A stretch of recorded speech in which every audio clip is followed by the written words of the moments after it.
Hello, good people. Today I'm gonna show you some powerful Excel secrets that will be quite useful for your work. I'll cover solutions to the most common challenges you face in Excel and help you work smarter, not harder. So let's not wait for it and get started. Number 1. How do we insert data from a screenshot? Here I have a screenshot. It's an image in Excel, but it could be from the web. How do we extract the data from this image and insert it into Excel without typing it all out? We're going to use the snipping tool and the data tab to do this. You could be browsing the web or watching a YouTube video. You find some data that you want to pull out into Excel. First, we are going to take a screenshot by using the shortcut Windows key Shift and S. This brings up the snipping tool and we will select the area of the screen we want to take a screenshot for. Notice this goes to the clipboard and we can head back to Excel.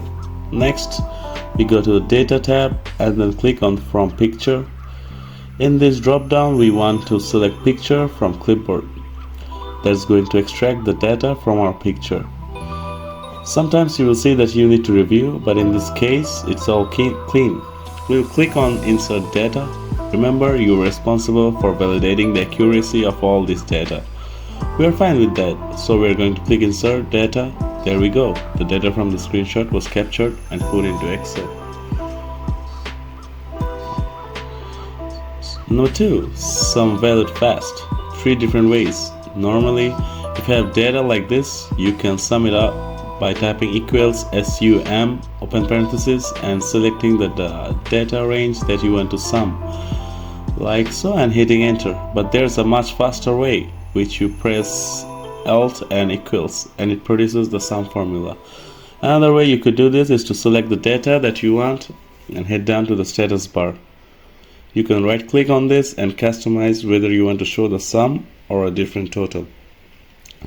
Now here's the third way. You can click on the data you have and then go to the insert tab in the ribbon and click on table. This is going to create a table. Make sure that the data range is correct and your table has headers. Get the checked, click OK. Now let's change the formatting a little bit. I'll make it just all white, and what you can do here is go to table design and then click this total row. Once that's checked, go down here. You will see there's an extra row that's been added and that shows the sum by default, but you can use this drop down to change it to another total. The next one is toggle filters on and off. Say you have some data here and you want to filter by south. Simply press Ctrl Shift L and you will see these drop down arrows. You click on them and then deselect all and select the fellow you want to filter by. Then click OK and there it is, filtered. Now if you want to unfilter, just do the same. Press Ctrl Shift L and there's your original data. Number 4. Fast filter trick. This is even faster than previous one. So if you want to filter by south, let's right on the cell and head down to filter and then filter by selected cell's value.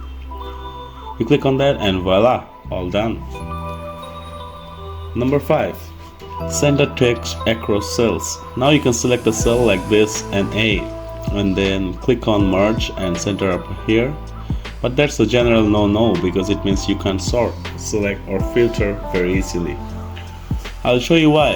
So if I try to select column B, you will see the NA just expands the selection and I can't just select the values in column B. Instead, what we can do is center across the selection. And so you see in this case the NA is centered across the selection. I can select column B, no problem. How do we do this? I'll select the 3 cells I want to center across, then I'll press Ctrl 1 to bring up Format Cells dialog box. I click on Agreement. When it says horizontal, I click on the drop down and click on Center across the selection. And hit OK. It's going to do the centering across the 3 cells and it means I can select. No problem. Number 6. Cell message. You can leave a little message for your user like this. If I click on the cell, you will see there's another message and then this one has a third message. How do you do this? And then this one has a third message. So let's try it here. So I'm gonna go to the data tab and then click on data validation, and then in the input message tab I will enter the title here, and input message. Here's the message, then click OK, and there you go, there's your new sale message. So that's all for today. Thank you for your time. If you like to watch more videos like this, stay connected with us. Adios.